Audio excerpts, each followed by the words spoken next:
What's going on, guys? This is Rob. If you guys enjoy my content, make sure you hit the subscribe button and make sure you hit that little bell so you never miss out on my sexy voice. Okay, so we are continuing our story on Batman the White Knight, and I'm glad you guys are really enjoying this. I'm glad you guys are really digging the White Knight, because it is such an amazing story. Man, it's crazy. The next comic book convention that Sean Murphy goes to, I want to sit down and just be like, all right, dude, how did you come up with this idea? I want to just like have a conversation with the guy and just be like, man, I will buy you lunch and just tell me how you came up with this idea, because this is awesome. Like, I really want to do that. God, this story is so cool. Okay, so here's the thing. Batman the White Knight, because I was talking a comic historian about this, and it was one of those things where it didn't really occur to me until I was reading it, but it is very much a political story. But the cool thing about this is that it's a political story done in a really good way, because what it does is it creates kind of a unifying factor with readers, as opposed to like a political story that focuses on race relations more so than anything else. Basically, we have Jack Napier, who's kind of running the show. Like Jack Napier, who's basically elevated himself to prominence in Gotham City after having quote unquote cast off the Joker identity. But the cool thing about this is that within the realm of Gotham City, within this whole area, you have Backport, and Backport is largely where poor African Americans reside at. And so with Jack Napier showing up here, initially it does kind of put on the play of it being like a sort of race-based story, like a racial political story, in the sense that Jack Napier has appealed to the poorer black parts of society that live inside of Gotham City. But where Duke Thomas is kind of like the speaker for this part of Gotham City, for Backport, it is cool because he basically says, look, like the cops never come out here. We're kind of just left to our own devices to try to make sure that things don't get too terrible. The cops are never really out here. The wealthy never come out here. Batman only ever comes out here to remind us of our place, to make sure that we don't get too far out of our little pocket of the city. But no one ever really cares about what happens to Backport. And then Jack Napier came here with no security. He came here with no cops, no escort, no nothing. It was Jack Napier and Harley Quinn who just came walking into Backport. That right there is brazen enough, because it's kind of like, look, we could be killed at any point just because of the fact that we're politicians and we're perceived as part of the wealthy elite that are out there. We're enemies of Backport, more or less. But walking in there is a sign of solace, because it's like, look, we realize we're putting our life on the line walking into Backport, but that's the risk we're taking because we want to make this part of Gotham a better place. And that's what Jack Napier has been doing. He came there to build a library. He's been helping to improve the youth center. Like, he's been gaining the trust of Duke Thomas over the course of the time that he's been there and,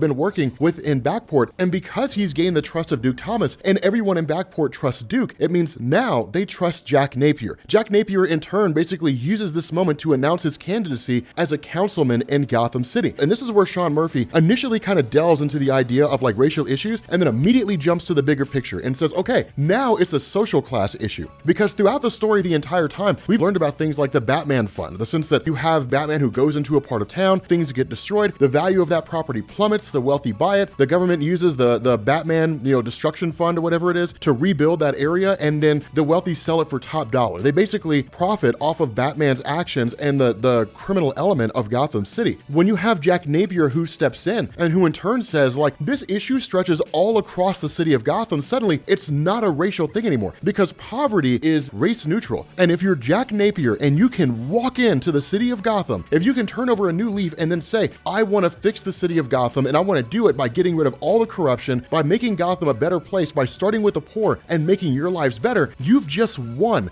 an entire social class. It's Jack Napier winning Gotham City, not by force as the Joker, but through politics as Jack Napier.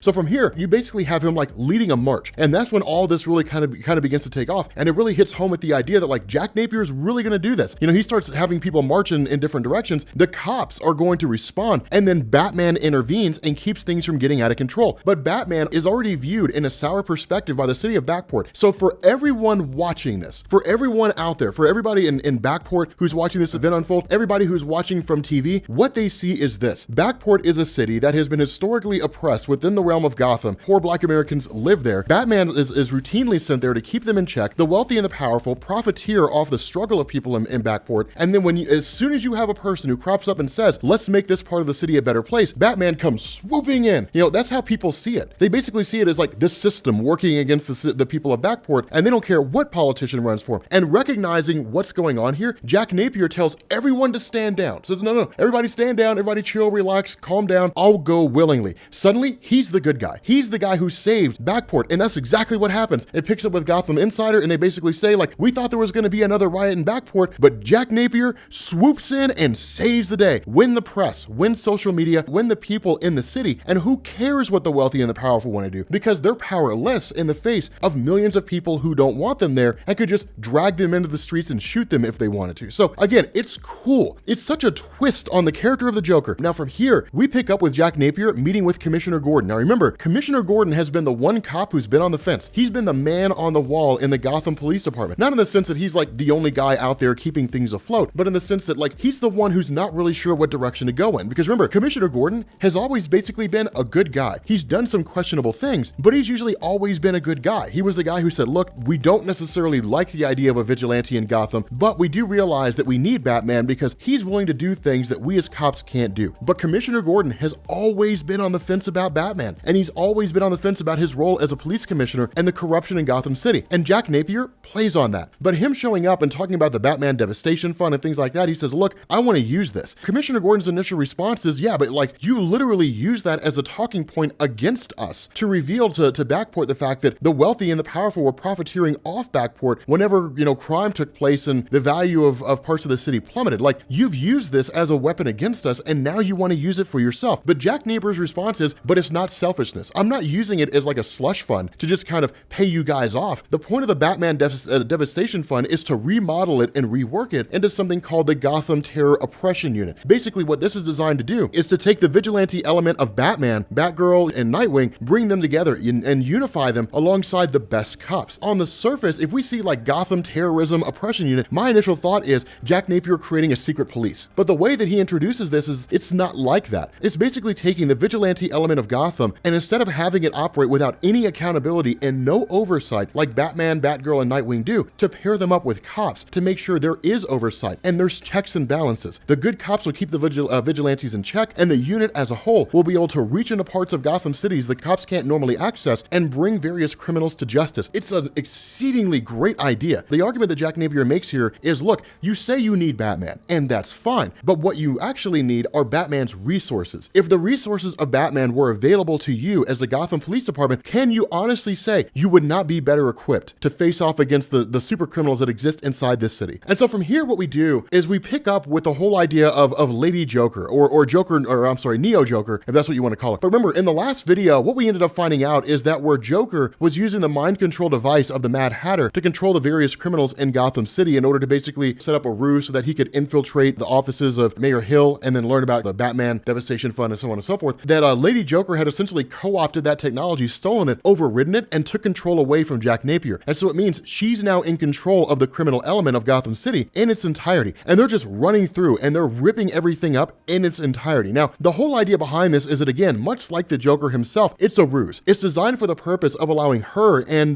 Mad Hatter to get inside of the Gotham City Police Department and then find some personal files, some information that's being kept hidden by either Jack Napier or the Gotham City PD itself, discover what those files are, access them, and then go through and do whatever it is that they're going to do with them. But the other cool thing too is that in the aftermath of this huge event, you have Batman and you have Commissioner Gordon who sort of get into an argument here. And this is where Sean Murphy basically tells us Jack Napier's won over Commissioner Gordon. Piece by piece, Gotham's just being broken apart. Where Commissioner Gordon is just like, Jack Napier's right. If we had your technology at our disposal, Gotham City could be a better place. It could be adequately protected. And Jack Napier has that plan. I don't even know what your name is. I don't even know who you are. All I know is that you're a guy who runs around Gotham City in the middle of the night dressed as a bat, beating up people. And I've trusted you up to this point because you've done what needed to be done. You've brought in the bad guys and so on and so forth. But what we have now is a man who's shown up here with a concrete, solid, verifiable, and trustable plan on how to make Gotham City better. And there's no reason not to trust it. Essentially, Commissioner Gordon kind of makes this argument that, like, Batman, you are becoming unnecessary now. We now have this guy, Jack Napier, who's willing to work with us as opposed to alongside us, and then in turn, make Gotham City a better place. We don't have to blindly trust him. And so at this point, we basically pick up with Jack Napier and Harley Quinn, who are getting together, you know, kind of coming off of, you know, touching naughty bits. And ultimately, they're met with the arrival of Neo Joker. And this is, of course, when we basically find out Neo Joker was the Harley Quinn at the beginning of the story before the real Harley Quinn showed up. So she's basically fake Harley. But for the sake of this video, we'll just call her Lady Joker going forward, just so there's no real confusion. But the coolest element of this whole story really comes to play, and we actually learn about her origin. We basically figure this out when we end up having her meet, or I guess return back to the Mad Hatter. And the reason why she ends up leaving Jack Napier and the original Harley Quinn is because she basically says, the only way for me to actually win you back, the only way for me to get the Joker to come back is for me to take over Gotham City, because the Joker's ego is too intense to allow somebody else to win. And so because of this, she goes through and tells this huge origin story. And she essentially says that like she was a person who cut herself. She was struggling with all kinds of anxiety issues and depressive issues and so on. And she was in the process of actually just kind of ending her own life. And then what do you know? The Joker busts into the bank and the Joker starts robbing the joint. But as soon as the Joker put a gun to her head, she wanted to live. And so in response to this, the Joker started calling her Harley. And so she played along. Now this is kind of interesting here. Under normal circumstances, we would expect a story almost identical to like the original Harley Quinn. Instead, she's just kind of, well, depending on how you look at it, in the right place at the right time or the wrong place at the wrong time. But because Joker starts calling her Harley, she plays along under the hopes that Joker will let her live, that Joker won't kill her. But then because of the fact that she looked so much like the original Harley, the Joker took her back to his hideout, gave her a Harley Quinn outfit, never touched her except for to bandage her wounds, and that's it. But she basically became the new Harley Quinn. In the eyes of the Joker, she was the new Harley. Now this is so cool because what this does and what this indicates here is the Joker's not nearly as cold-hearted as we would expect to believe he is. But virtually every depiction of the Joker going forward from like Crisis on Infinite Earths to the modern day has always given us this version of the Joker where he's effectively a person who needs things. He's like a child crying out. He needs the Batman because the Batman makes him complete. But what this indicates is he needs Harley Quinn. The Joker's incomplete without Harley Quinn. If Harley Quinn was really that irrelevant to the Joker,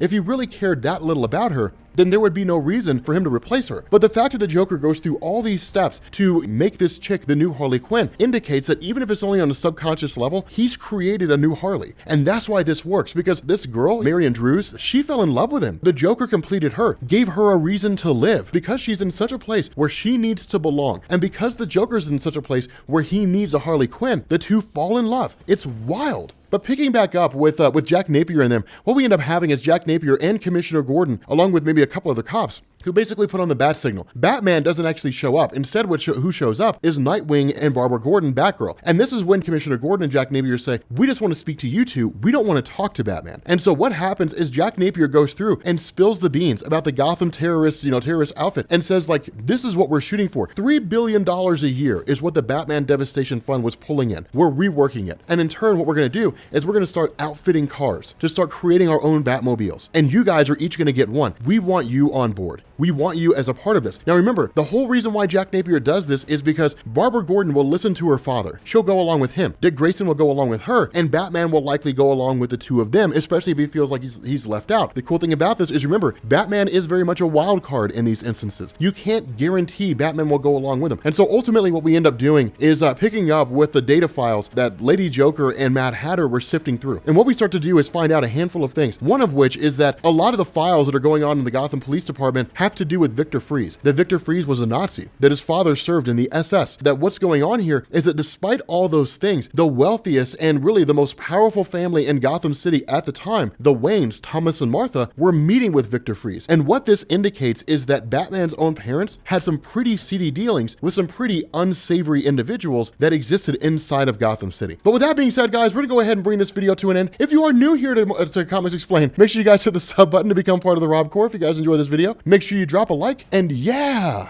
I will catch you all later. Peace.